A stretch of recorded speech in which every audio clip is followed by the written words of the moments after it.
बांध कर रखे हैं अपने पाँव क्यों जंजीर से, तोड़ना सारी हदों को सीख बहते नीर से। ऐसी कर कोशिश कि जो चाहे तुझे वो सब मिले, और जो ना मिल सका वो छीन ले तकदीर से।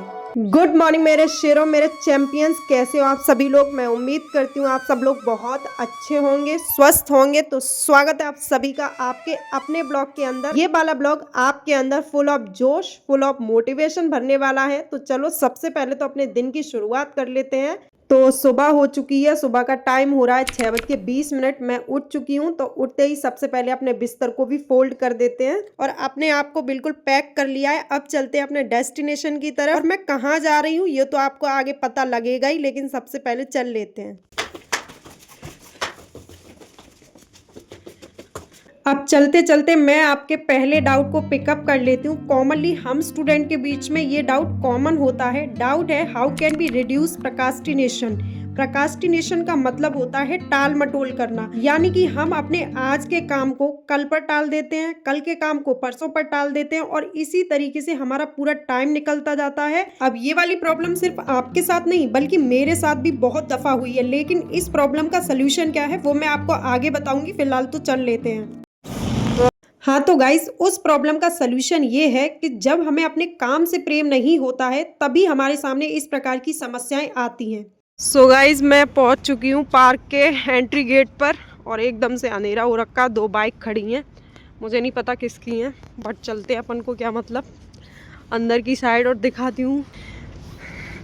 सो गाइस, अपन एंट्री कर चुके हैं और एंट्री करते ही मिले हैं मुझे मेरे 2 मित्र, आप देख सकते हैं।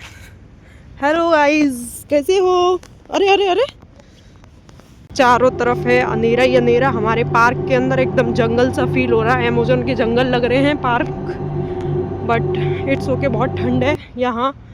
तो चलो शुरू करते हैं। मैं अपनी हर एक वीडियो में आपके साथ में शेयर करती हूँ, आप जो भी काम कर रहे हैं अपनी लाइफ में, जरूरी नहीं है कि आप पढ़ाई कर रहे हैं, बिजनेस कर रहे हैं, whatever you are doing in your life, please love your work. जब तक आप अपने काम से प्रेम नहीं करेंगे तो इसी तरीके से टाल मटोल करने वाली जो आदत है वो और बढ़ती चली जाएगी। फॉर एग्जाम्पल आप मुझे ही देख सकते हैं, मुझे भी उठने का बिल्कुल भी मन नहीं कर रहा था क्योंकि इतनी सर्दी है सुबह के टाइम पे, लेकिन मैं उठी क्योंकि मेरे अंदर एक जिद थी कि मुझे जो करना है वो करना है। तो इस प्रकार आपको अपने अंदर एक जिद पालनी पड़ेगी, तभी आपकी प्रोक्रास्टिनेशन की जो आदत है वो ओवरकम कर पाएंगे आप अपनी लाइफ से।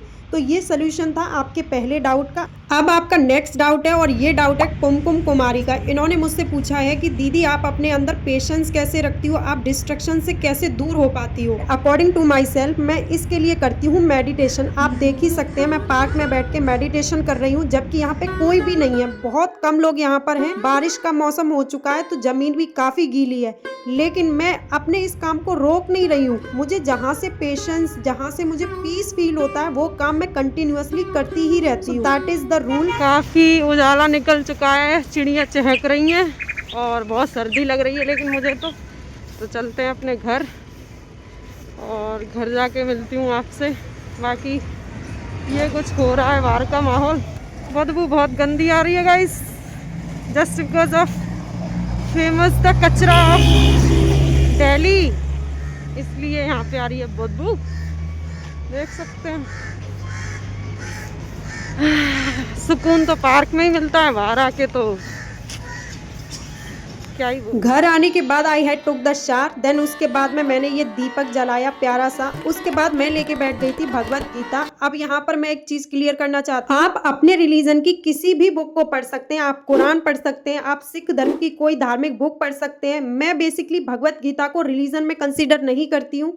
मुझे लगता है भगवत गीता हमें जीवन की एक सीख देती है, इसीलिए इसको पढ़ना जरूरी है। तो मैं दिन के स्टार्टिंग में 10 से 15 मिनट सबसे पहले भगवत गीता पढ़ती हूँ। उसके बाद मैं बनाती हूँ अपने लिए एक हैवी ब्रेकफास्ट। आप लोगों को भी मैं सजेस्ट करना चाहूंगी कि स्टार्टिंग के 5 घंटे हमें इस ब्रेकफास्ट के बलबूते पे ही पूरे करने हैं। तो थोड़ा सा हैवी ब्रेकफास्ट लेना जरूरी है। मैंने यहाँ पे चने और चाय बना ली है, इसको फिनिश करती हूँ और उसके बाद मिलती हूँ study table. So my champion, before starting my study I want to show you something which is that this is very important चीज, ठीक है। So you can see here, this is my to do list.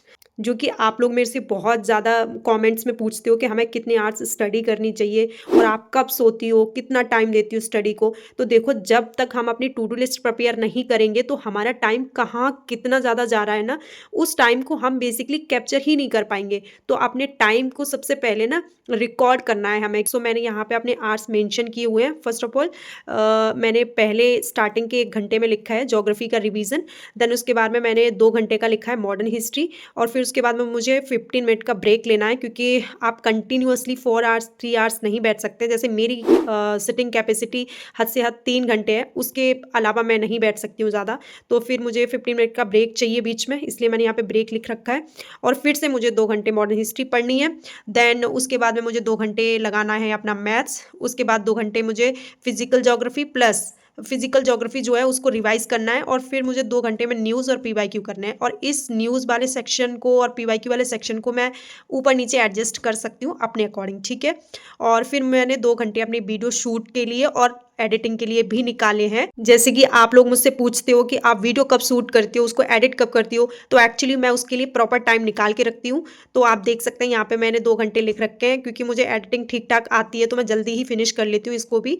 ये हमारी जो to do list है ना, इसमें से हमारे ज़रूरी नहीं है सारे टास्क कंप्लीट हो जाएं, बट आप ये ट्राई करो 80%, मोर देन 80% हमारे टास्क कंप्लीट होने चाहिए, है ना। तो इस तरीके से आप एक दिन पहले अपनी टू डू लिस्ट प्रिपेयर करके रखो। सबसे पहले मैं शुरू करती हूँ अपना पहला स्लॉट, और ये स्लॉट होता है मेरा रिवीजन का। इसमें मैं रिवाइज करती हूँ ज्योग्राफी प्लस मेरे रूम में लगे हुए जो चार्ट्स हैं उनको। अक्सर आपने देखा होगा जो भी स्टूडेंट प्रिपरेशन कर रहे होते हैं उन सभी के रूम में आपने देखा होगा इस प्रकार के charts, sticky notes, short notes जरूर मिलेंगे। लेकिन एक टाइम के बाद वो इन सारी चीजों को रिवाइज करना ही भूल जाते हैं, इग्नोर करने लगते हैं। लेकिन आपको ऐसा नहीं करना है, आपको टाइम टू टाइम अपने रूम में लगी हुई चीजों को रिवाइज करना है, उनके लिए प्रॉपर टाइम निकालना है, जैसे कि मैं करती हूँ, ठीक है। ये जरूर हो सकता है कि मैं ज्योग्राफी रिवाइज कर रही हूँ, उसकी जगह आप पॉलिटी रिवाइज कर सकते हैं, इकोनॉमिक्स रिवाइज कर सकते हैं, इन्वायरमेंट रिवाइज कर सकते हैं। डिपेंड्स ऑन यू कि आपको कौन सा सब्जेक्ट अच्छा लगता है, कौन सा सब्जेक्ट इंटरेस्टिंग लगता है, इसके अकॉर्डिंग आप रिवाइज कर सकते हैं। मगर ये जो चार्ट्स है ना, इनको जरूर रिवाइज करें सुबह सुबह।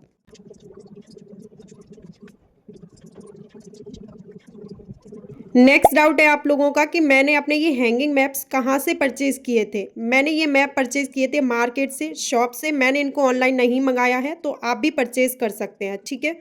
तीसरा डाउट आपका इस फोन से क्लियर होने वाला है। तो आप लोगों का मोस्टली ये डाउट होता है कि दीदी हमारे पास तो लैपटॉप नहीं है, हमारे पास टैबलेट नहीं है, हमारे पास अच्छे अच्छे गैजेट्स नहीं है जो कि हम टॉपर्स के पास में देखते हैं, तो आई थिंक हमारी प्रिपरेशन कैसे ही हो पाएगी, हमारी प्रिपरेशन तो ठीक नहीं चल रही है। इन सारी चीज़ों का गुड़ गणित लगा के और हम डिमोटिवेट हो जाते हैं। डोंट वरी, मैं भी जब बिगनर थी तब मेरे साथ में ये समस्याएं बहुत ज़्यादा हुई हैं।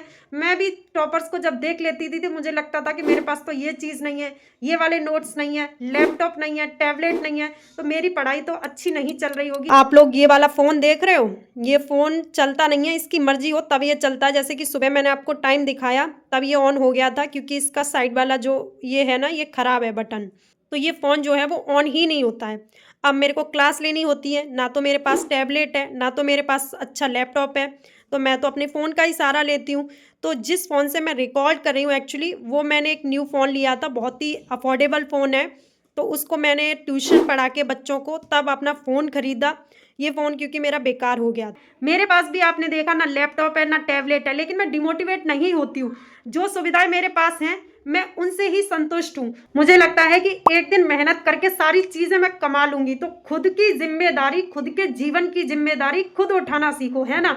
हमें हर चीज़ अपने माता पिता पर नहीं डालनी है कि उन्होंने हमें फ़ोन नहीं दिलवाया, उन्होंने हमें आईफोन नहीं दिलवाया, ये नहीं दिलवाया, वो नहीं दिलवाया। आपकी मेहनत भले ही दोगुनी हो सकती है, लेकिन इस चीज़ को देख के चमक दमक की दुनिया से हमें डिमोटिवेट नहीं होना है। लेकिन मेरे पास वो हिम्मत, जज्बा और जिद है कि एक दिन मैं सब कुछ कर सकती हूँ।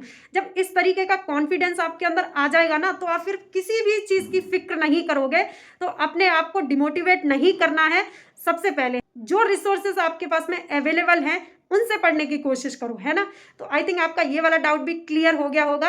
अब करते हैं अपना नेक्स्ट स्लॉट। तो गाइज उसके बाद लेके बैठ जाती हूँ मैं अपना नेक्स्ट स्लॉट, और ये वाला स्लॉट हमारा काफ़ी ज़्यादा हेक्टिक होता है क्योंकि कंटिन्यूअसली 4 घंटे तक हमें ये स्लॉट कंप्लीट करना है, बीच में 15 मिनट का ब्रेक रहेगा। और अभी मैं कंप्लीट कर रही हूँ इसमें कि ब्रिटिशर्स ने अपनी पावर को इंडिया में कैसे स्प्रेड किया, कैसे वो इतने स्ट्रांग बने, तो ये वाला चैप्टर मैं कंप्लीट कर रही हूँ। आपको पता है हमारे ब्लॉग की सबसे स्पेशलिटी क्या है? हमारे ब्लॉग की स्पेशलिटी ये है कि मैं अपने हर एक ब्लॉग में आपसे क्वेश्चन पूछती हूँ ताकि मेरी पढ़ाई के साथ साथ आपकी पढ़ाई भी अच्छी चले। आप अगर मेरे ब्लॉग को टाइम दे रहे हो तो यहाँ से कुछ ना कुछ ज़रूर सीख के जाओ, है ना। तो लेकिन इस वाले ब्लॉग में मैं क्वेश्चन नहीं पूछूंगी क्योंकि इसमें मैं आपके डाउट्स क्लियर करने जा रही हूँ। तो चलिए कंटिन्यू रखते हैं अपनी क्लास को।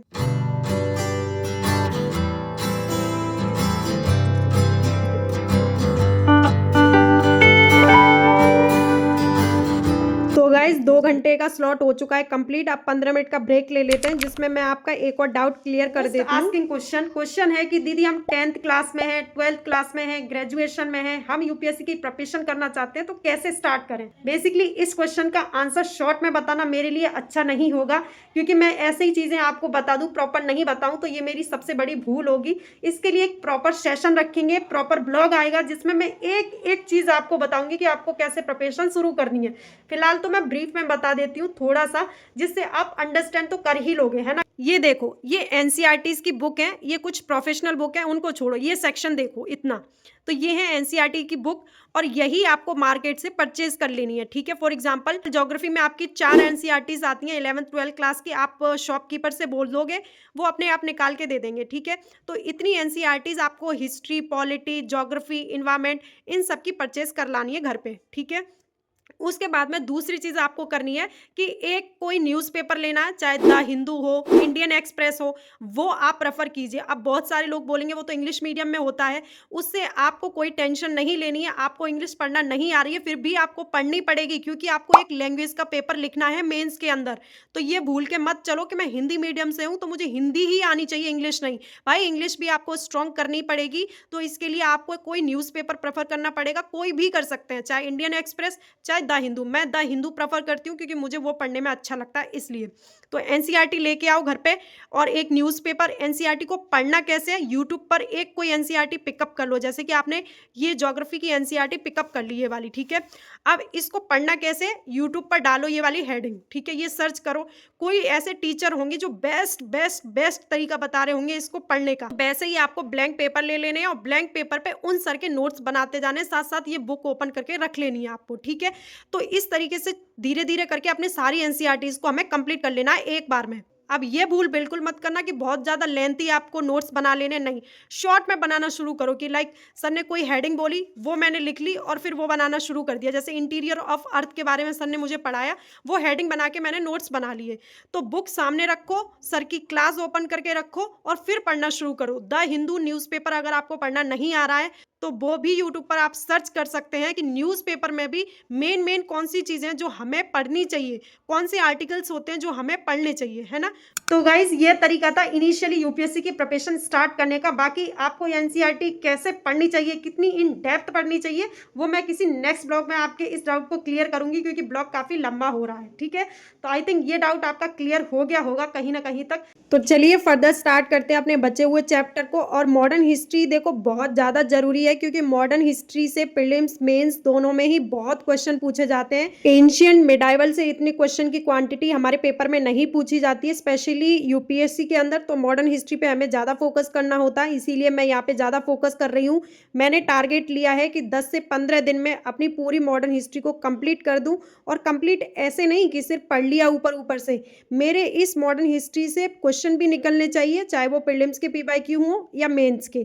तो इस प्रकार हमें बुक को फिनिश करना है, ऐसे ही नहीं पढ़ना है ऊपर ऊपर से। और हाँ, आपका ये वाला डाउट भी था कि मॉडर्न हिस्ट्री के लिए मैं कौन सी बुक पढ़ती हूँ, तो मैं पढ़ती हूँ स्पेक्ट्रम। वैसे आप बिपिन चंद्रा भी पढ़ सकते हैं, दोनों ही बुक काफी अच्छी हैं, काफी अच्छा कंटेंट है इनके अंदर। बट मैंने शुरुआत से ही स्पेक्ट्रम पढ़ी है तो मेरे लिए ये वाली बुक काफी हैबिचुअल है। सबसे पहले अगर आप शुरू कर रहे हैं तो एनसीईआरटी से करो, 11th 12th क्लास की एनसीईआरटी पढ़ो, उसके बाद प्रोफेशनल बुक पे जंप करो, है ना। तो फाइनली गाइस कंप्लीट होता है अपना 4 घंटे का स्लॉट। मॉडर्न हिस्ट्री में जो चैप्टर था वो कंप्लीट कर लिया है। सुबह से दोपहर तक 5 घंटे की प्रोडक्टिव स्टडी हो चुकी है मेरी। और अब मैं लंच करूंगी क्योंकि काफी तेज भूख भी लग रही है। तो चलो चलो मिलते हैं किसी नेक्स्ट स्लॉट में। तो नेक्स्ट डाउट है शुभम यादव का। इन्होंने मुझसे पूछा है कि सीयूईटी के लिए गेट की प्रिपरेशन कैसे करें, प्लस उन्होंने पूछा है कि मेरी इंग्लिश इतनी वीक है तो इंग्लिश को कैसे स्ट्रॉन्ग करें। हमारे पास पहला स्टेप ये होना चाहिए कि हम उस पूरे एग्जाम के बारे में अच्छे से जानकारी प्राप्त कर लें।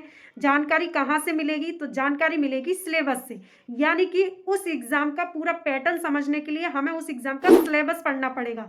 उस सिलेबस को छोटे छोटे पार्ट्स में हमें ब्रेक करना पड़ेगा ताकि सिलेबस हमें बहुत ज़्यादा वास्ट न लगे। एंड यू नो गाइस कि यूपीएससी का सिलेबस कितना ज़्यादा लेंदी है, यानी कि उसको कहा जाता है कि अंडर द सन है पूरा यूपीएससी का सिलेबस। इसका मतलब ये नहीं है कि बच्चे उसको कंप्लीट नहीं करते हैं भाई। वो करते कैसे हैं कि उस सिलेबस को छोटे छोटे पार्ट्स में पहले ब्रेक कर लेते हैं। फॉर एग्जाम्पल उन्होंने पॉलिटी का सेक्शन अलग निकाल लिया, मॉडर्न हिस्ट्री का सेक्शन अलग निकाल लिया, ज्योग्राफी का सेक्शन अलग निकाल लिया, इकोनॉमिक्स का, इन्वायरमेंट का, एथिक्स का। तो इस तरीके से सेक्शन वाइज वो सिलेबस को डिवाइड कर लेते हैं। ऐसे ही आपको करना है जब आप गेट की प्रिपरेशन करना चाहते हैं। सबसे पहले सिलेबस को पढ़िए और दूसरा स्टेप हमारा होना चाहिए पीवाईक्यू को पढ़ने का। पीवाईक्यू पढ़ने से हमें ये पता चलेगा कि एग्जाम का पैटर्न क्या होता है, कितना डेप्थ में क्वेश्चन पूछा जाता है। नेक्स्ट डाउट है कि अपनी इंग्लिश को कैसे स्ट्रॉन्ग किया जाए। इसके लिए मैं आपको बहुत ही बेस्ट तरीका बताती हूँ जो मेरा एक्सपीरियंस रहा है वो ये देखो। ये सारी बुक्स जो है वो हिंदी मीडियम की बुक्स हैं। इधर भी नोट्स हिंदी इंग्लिश दोनों में ही रखे हुए हैं। बाकी वो वाली बुक्स जो आप देख रहे हो ना, वो सारी ऑलमोस्ट इंग्लिश मीडियम की बुक है और ये वाली जो है वो इंग्लिश हिंदी दोनों की हैं। अब मैं ऐसा क्यों करती हूँ? क्योंकि आप लोगों के कमेंट्स भी आते हैं कि मैं पॉलिटी को हिंदी में पढ़ती हूँ, ज्योग्राफी को इंग्लिश में पढ़ती हूँ। क्यों? इसका रीज़न मात्र इतना सा है कि हमें पेपर देने के लिए एग्जामिनर के सामने केवल हिंदी में प्रॉपर नहीं बोलना है, हमें दोनों ही लैंग्वेजेस में पारंगत होना है। तो इसके लिए हमें पढ़ना पड़ेगा, हमें चीज़ों को लिखना पड़ेगा, सीखना पड़ेगा। तो जैसे आप देख रहे हैं ये मेरे ज्योग्राफी के नोट्स हैं, ये इंग्लिश में भी हैं, इधर इंग्लिश में बने हुए हैं और इधर की साइड जो है वो हिंदी में बने हुए हैं। ठीक है, ये हिंदी में बने हुए हैं। ऐसा मैं क्यों करती हूँ? मेरा मीडियम हिंदी ही है, बट इंग्लिश सीखने के लिए मैंने बहुत बहुत मेहनत की है, तब जाके मेरे को प्रॉपर तरीके से सारी चीज़ें समझ में आई। क्योंकि इंग्लिश सीखने का बेस्ट तरीका होता है रीडिंग, राइटिंग एंड स्पीकिंग। आप चीज़ों को इंग्लिश में पढ़ना शुरू करो, उनको इंग्लिश में लिखना शुरू करो, प्लस स्पीकिंग सबसे मोस्ट इंपॉर्टेंट पिलर है आपके इंग्लिश को स्ट्रॉन्ग करने के लिए। आपको टूटी फूटी जैसी भी इंग्लिश आती है प्लीज़ बोलो। एक बार सेंटेंस गलत होगा, 2 बार होगा, लेकिन ग्रेजुअली आप देखेंगे कि आपकी बोलने की जो स्किल है वो इतनी अच्छी हो चुकी है, एकदम फ्लुएंसी आ चुकी है। तो फ्लुएंसी लाने के लिए हमें बोलना पड़ेगा, हमें शाई नहीं होना है, हमें शर्माना नहीं है किसी के सामने कि कोई क्या सोचेगा, हम ऐसा बोलते वैसा बोलते नहीं भाई। बाकी मैं आपसे बोलना चाहती हूँ, अगर आपके घर में कोई इंग्लिश का न्यूज़पेपर आता है तो इंग्लिश सीखने का बेस्ट वे है वो, क्योंकि वहाँ से आप आर्टिकल्स पढ़ो, जैसे कि द हिंदू में जो आर्टिकल्स आते हैं उनको पढ़ो, खुद से लिखो और फिर खुद से ही ट्रांसलेट करने की कोशिश करो। तो आप न्यूज़पेपर से भी इंग्लिश अपनी बेस्ट कर सकते हैं, लेकिन मेहनत तो करनी पड़ेगी। देखो बिना मेहनत के हम कुछ भी नहीं कर सकते, तो मेहनत आपको करनी पड़ेगी किसी भी सब्जेक्ट को स्ट्रॉन्ग करने के लिए। ठीक है, तो गाइस प्रॉपर तरीके से लंच कर लिया अपना फिनिश। सुबह से थियोरेटिकल सब्जेक्ट पढ़ पढ़ के ना थोड़ा बोरियत सी फील हो रही है, तो क्यों ना मैंने सोचा टेक्निकल सब्जेक्ट पढ़ लिया जाए, जिसमें मैं पढ़ने वाली हूँ मैथ। तो इस वाले स्लॉट की मैं थोड़ी सी ही क्लिप ऐड ऑन कर पाऊंगी, क्योंकि मुझे सर की क्लास से बेसिकली मैथ्स के क्वेश्चन लगाने हैं। तो फ़ोन मेरे पास एक ही है, तो इसी फ़ोन से मुझे क्लास भी लेनी है और चीज़ें भी कंप्लीट करनी है, तो थोड़ी सी क्लिप लगा दूंगी। तो फाइनली गाइस ये वाला स्लॉट मेरा 2 घंटे तक चला था और आप देख सकते हैं मैंने मैथ्स के क्वेश्चन कर लिए हैं। काफ़ी मज़ा आया आज मैथ्स पढ़ के, काफ़ी लॉन्ग टाइम के बाद ये वाला सेशन मैंने शुरू किया था। आप थोड़ा सा 10 मिनट का ब्रेक ले लेते हैं, जिसमें रिफ्रेशमेंट का टाइम रहेगा और मैं थोड़ा चाय वगैरह पी लेती हूँ ताकि थोड़ा सा एनर्जी फील करूँ और फिर से मुझे नेक्स्ट स्लॉट लगाना है। तो फाइनली गाइस थोड़ी सी एनर्जी फील हो रही है। अब लेके बैठते हैं अपना ये वाला स्लॉट। ये 4th स्लॉट है जिसमें मैं फिजिकल ज्योग्राफी को रिवाइज करने वाली हूँ। मुझे लग नहीं रहा कि मैं 2 घंटे बैठ पाऊंगी, क्योंकि थोड़ी थकान सी ज़्यादा ही हो रही है मुझे, बट जितना भी हो पाएगा इसको कंप्लीट करते हैं। चलो।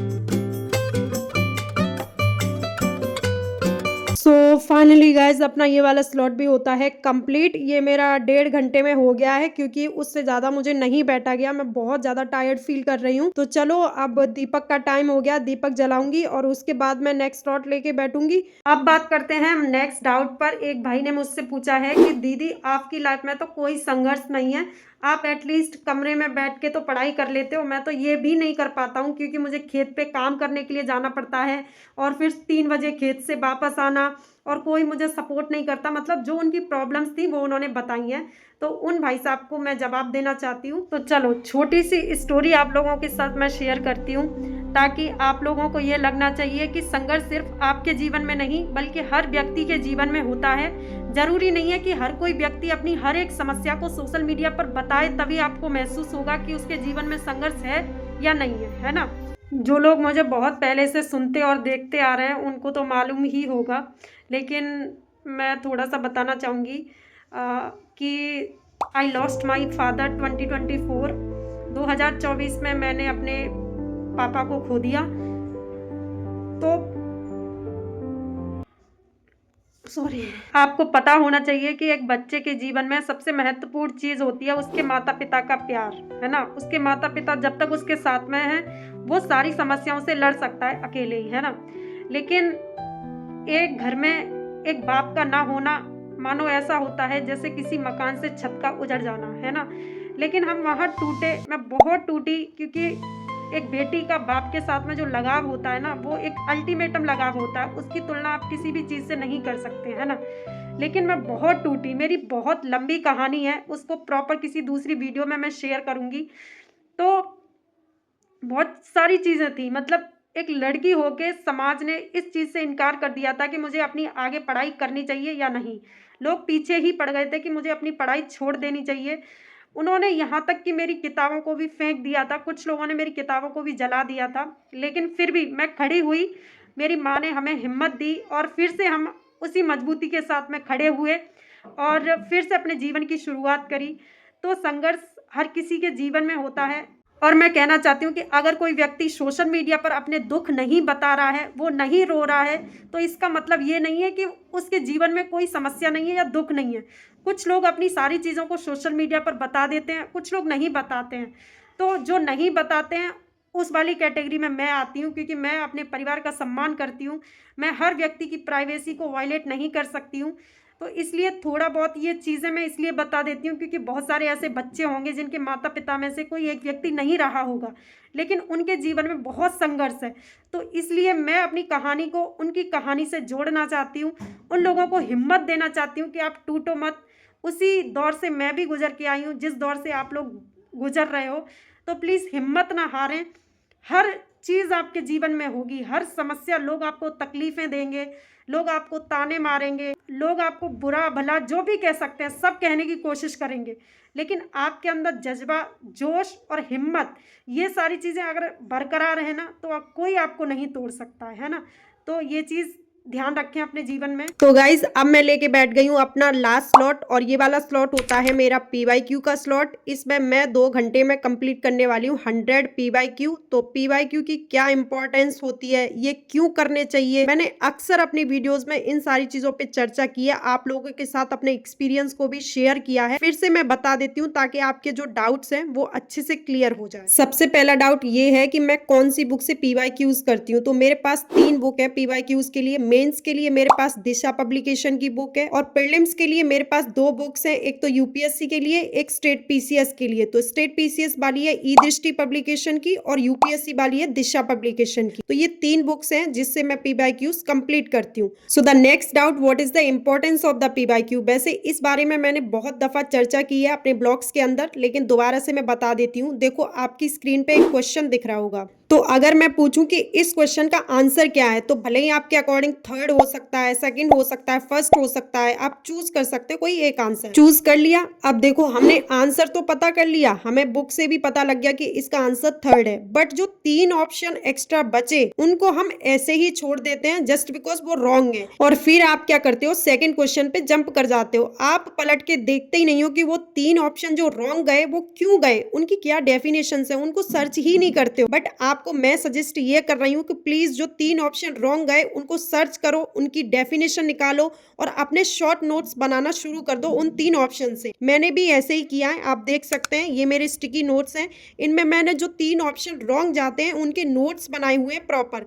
ऐसा क्यों किया है मैंने? क्योंकि धीरे-धीरे मुझे समझ में आया कि इन ऑप्शन से ही हमारा क्वेश्चन बन जाता है नेक्स्ट ईयर। जो 3 ऑप्शन हमारे रॉन्ग गए उनसे कहीं न कहीं एग्जामिनर हमारे इमोशंस के साथ में खेल जाता है और क्वेश्चन बना के खड़ा कर देता है। फिर हम एग्जामिनेशन हॉल में बैठ के पंखे ताक रहे होते हैं या तो फिर पेन इधर-उधर घुमा रहे होते हैं, हमें आंसर ही नहीं आ रहा होता। इसका मेन रीजन यही है कि हम प्रॉपर तरीके से पी/क्यू नहीं करते हैं। तो फाइनली गाइज 2 घंटे का स्लॉट मेरा पी/क्यू का यहाँ पर कंप्लीट होता है। उसके बाद गाइज मैंने 10 मिनट का ब्रेक लिया और फिर मैंने अपने पी/क्यूज के एनालाइज किया कि मेरे कितने क्वेश्चन सही हैं, कितने रॉन्ग हैं। तो यहाँ पर आप देख सकते हैं मेरे 78 क्वेश्चन सही गए हैं 100 में से, तो मार्जिन काफी ठीक है। बट इसको भी हमें और इम्प्रूव करना है क्योंकि मैंने मिक्सअप क्वेश्चन लगाए थे, ज्योग्राफी, पॉलिटी, मॉडर्न हिस्ट्री। उसके बाद गाइज मैंने डिनर फिनिश किया और डिनर फिनिश करने के बाद में मैंने 2 घंटे बैठ के प्रॉपर एडिटिंग की। हालत तो आप देख ही सकते हो कि कैसी हो चुकी है, एकदम से पूरा वेशभूषा बिगड़ जाता है। इसके साथ ही मुझे माइग्रेन प्रॉब्लम है तो सर में बहुत तेज पेन होता है, इसके लिए मैं ये वाली टैबलेट्स लेती हूँ, प्लस मैं बिक्स यूज करती हूँ ताकि मेरे सर में दर्द ठीक हो जाए। बहुत सारी प्रॉब्लम्स मेरे साथ भी हैं लेकिन मैं सोशल मीडिया पे उन सब चीज़ों को नहीं दिखाती। अब शाम को आपको खोल लेनी है अपनी टू डू लिस्ट जो कि आपने सुबह बनाई थी वो वाली, ठीक है। तो ये हमने बनाई थी। अब हम देखते हैं कि हमारे कौन कौन से टास्क हैं वो कंप्लीट हो गए। तो ज्योग्राफी कंप्लीट हो गया है हमारा, तो इसमें राइट का साइन कर देंगे, यहाँ भी, ये यहाँ भी, और यहाँ पे नहीं करेंगे क्योंकि 1.5 घंटे तक मेरा चला था, तो 1 and 30 ऐसे करके लिख देंगे क्योंकि 2 घंटे का लिखा है लेकिन हमने 1.5 घंटे ये स्लॉट कंप्लीट किया है। तो यहाँ पे भी और यहाँ भी।